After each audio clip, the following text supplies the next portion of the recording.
The main goal of the trip for the Dominican Republic when we went down there was to bring medicine to a little village within Santo Domingo, Pantoa, to bring the medicine so they can get better.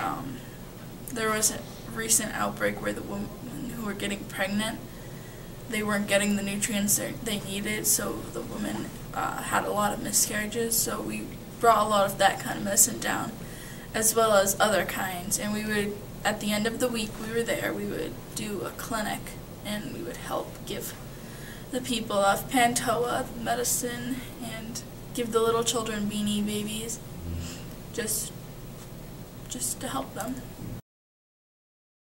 The people were fun. They were spontaneous and they weren't very shy. Like, I was proposed to 3 times while I was down there. I was very shocked at that fact. They're just a good bunch of people. They're not too clean. Then again, like, they can't really afford to be clean down there with how the economy is and how poor their country is. But they were just a whole bunch of nice people. They appreciated what they had even though they were poor. And I feel like most of them were happier than most Americans. The fact that whenever we got in a car, there was either no door or no roof.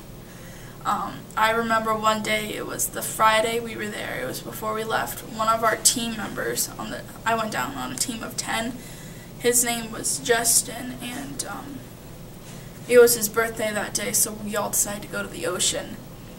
And that was like a 2-hour trip, but we rented this huge van with these drivers, and this van was so rickety and old, and it just was horrible. Like, there was no floor to it at some parts of the van.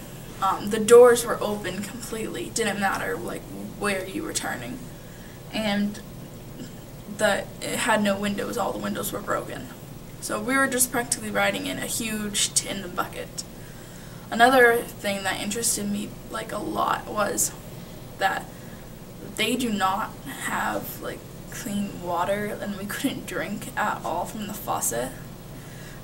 Like, even taking a shower, we couldn't open our mouths. We had to practice closing them.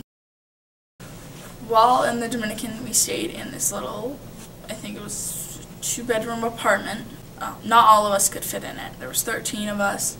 So we were crammed. The older men slept in the living room, which was also our dining room. The 3 young girls slept in the back room, near the bathroom. And then the 3 older women slept in a room off to the side. In Pantoa, it's very dangerous. We were not allowed outside at night at all.